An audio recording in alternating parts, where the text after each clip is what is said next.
For us today, it is when you deny your own humanity that you deny the humanity of Jesus Christ. Oh, watch me now. This is pastoral counseling 101. When you deny your humanity, in other words, you're going to make mistakes. And when you beat yourself up because you made a mistake and you wasn't perfect, you hit the mark that everybody else what you wanted to do because you more concerned about the mark, that humanity, instead of the mark where God wanted you, then now you're beating yourself up and trying to deny your own humanity. Even your pastor, I will tell you, ain't none of us going to ever get it right all the time.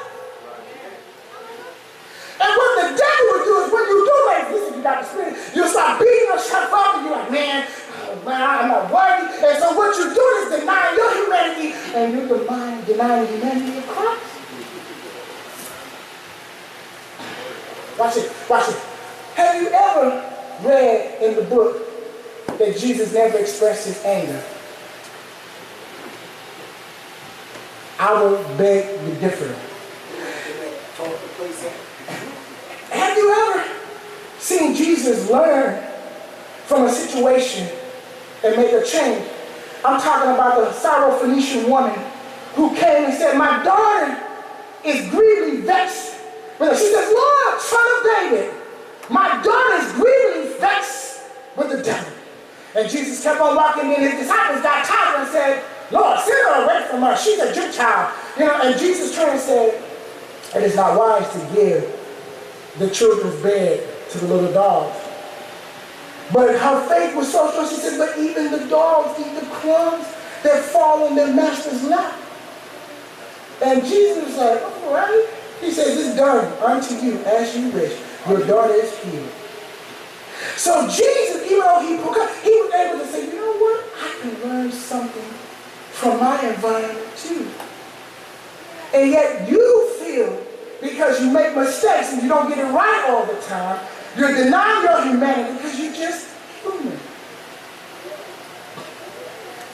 And Jesus was the high priest who sympathized with our weakness, who was tempted at our points as we are, yet without sin. He said, now come to the throne of grace when you feel human. And the divine part is the forgiveness. Because to err is human, but to forgive is divine. Hallelujah. Because Jesus was 100% human, but he was 100% divine. And we are conformed to the image of his son. Watch me now, watch me. So he's trying to tell him, don't deny his flesh, that he was here. He suffered for us. He wished to encourage them not to sin and to remind them of the provision for sin that Christ has made, that he died. The blood of Jesus cleanses us. 1 John 1:9. If you confess your sin, he's faithful to forgive your sin and cleanse you from all unrighteousness. And then last, his aim is to provide assurance of salvation for all believers. And so it brings me to my text real quick, and I'll move out your way. So in verse 5 there, in verse 1, he says, whosoever believeth in Jesus the Christ is born of God. And everyone that loveth him that begot, loveth him also that is begotten of him. So what is that? He said, if you truly believe, he says you are born again. This is the same John who wrote in chapter 3 in Gospel according to John with his experience with Nicodemus. He said, Nicodemus, he says, very, very, I tell you the truth, unless you be born again, you will not see the kingdom of heaven or the kingdom of God. And Nicodemus said, well, how can a grown man go back up into his mother's womb? He says, how can these things be? He said, wait a minute, you are such a great teacher in Israel, and you do not understand this? That which is born of the flesh is the flesh, but that which is born of the spirit is of the spirit. So I say, unless you are born again from above, you cannot see, feel, touch, experience the kingdom, the rule of God in your life. So here John is now, this is what we call a recapitulation. He's saying this over again, but not in the gospel, but in his life. He says, whoever believes in Jesus, the Christ, who claims him as the Messiah, the anointed one, and his anointing, for the anointing destroys you. He says, you are born of God. Now watch this, watch this. I have to distinguish it because see, I'm not talking about religion. Because religion makes you come to church, because mama goes to church, grandma went to the church, so I'm going to go to the church out of respect for grandmama or big mama. But you ain't coming because this is the place, the house, where you can receive a rhema word for your situation. You can get the divine communication, self-revelation of God in this hour to help you get through whatever you're going through. Hallelujah.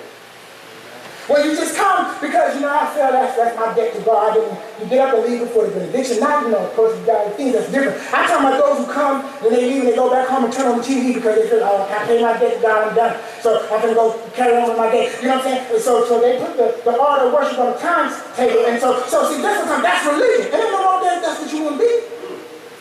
But I'm just challenged, is that really faith? Because whosoever believes in Jesus Christ is born of God. This is going to be significant. I'm going to tell you why. Because he says, everyone that loved him, he's talking about Christ, that begat, loved him also that is begotten of him. So he's talking about us who are born again. We are now begotten of God because we believe. Watch this. Allah. Y'all keep me on the time. I can't see on the platform. Y'all keep me on the time. But watch, can I tell you something? Now I'm sure I go to movies, right? And I'll tell you how God reveals stuff to me. Well, I don't know why he does it, but he does. So my wife and I went and saw this movie called Lucy yesterday. And so I'm listening, talking about the brain and research of the brain. And it talked about this thing called CP4. I don't know if it's fiction or real. Okay? I didn't check. But I'm just going by the movie. And so the doctors explained what it was. He said it's this chemical or this hormone that a woman produces at the moment of conception. It's like an atomic bomb to the fetus because it is that hormone that makes the fetus come alive and begin to grow and begin to develop from the inside out. And he said, but if you get a large quantity of that, it's so powerful that it can destroy you. I'm trying to say, faith is like that. It's so small, but when it's authentic, it's so explosive that no matter what the world brings at you, there is something that's happening on the inside. This invisible victory is speaking to you, giving you a conviction in your heart that no matter what you go through in life, I know I'm going to come out of this. I'm not going to let the devil have the victory. I'm not going to let my enemies have the victory. I'm going to keep praising God. I'm going to keep coming to get the word. I'm going to keep lifting up his name because there's something inside of me that I can't control that is in the life of his own called faith.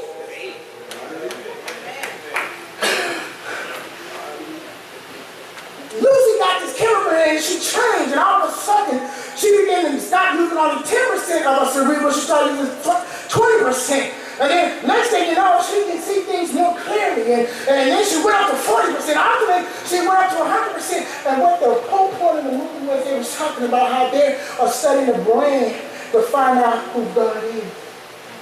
Watch it. Watch it. He said that the thesis is if you use 100% of your brain, then you are in the image of God.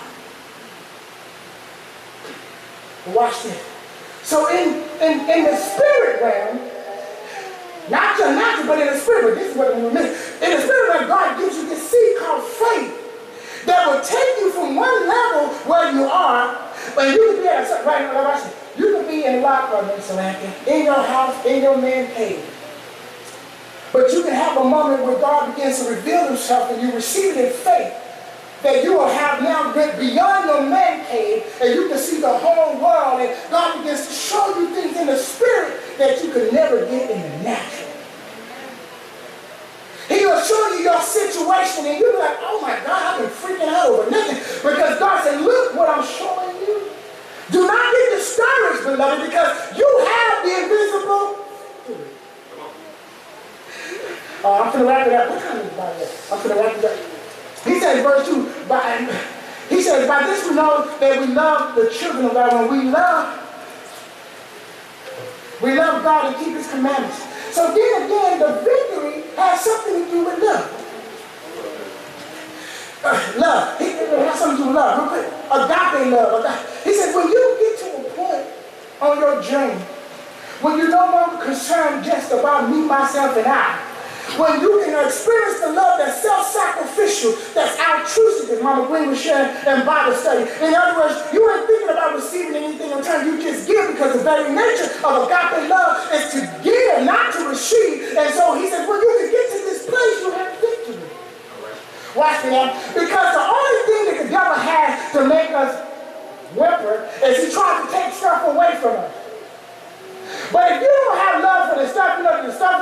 and then like, okay, you can have it because I can get it again. Because your love for your family, your love for your spouse, your love for your children, the love for your church family, your love for your God and your Savior is more important than he don't have the victory over you.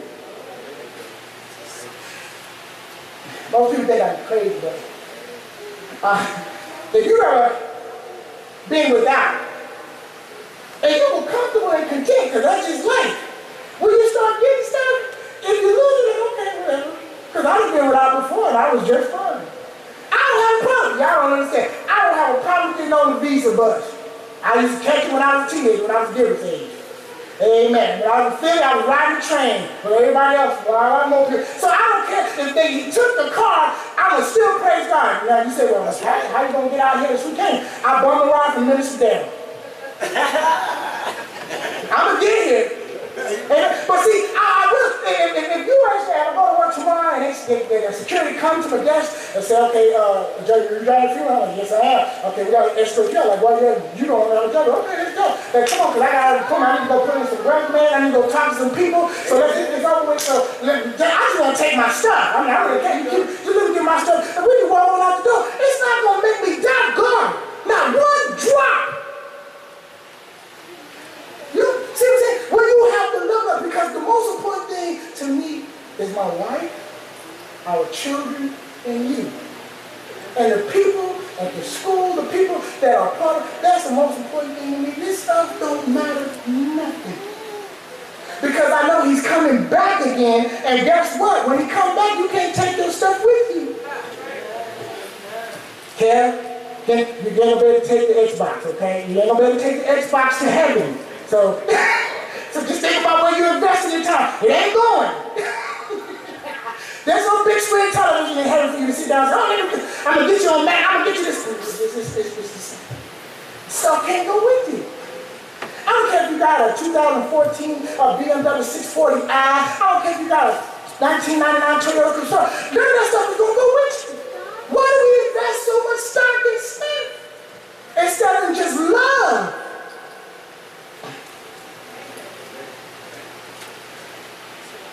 Money is just a means to an end. That's it. That's all. That's it, really. That's all it is. Right? But watch this. This is where I'm going to come.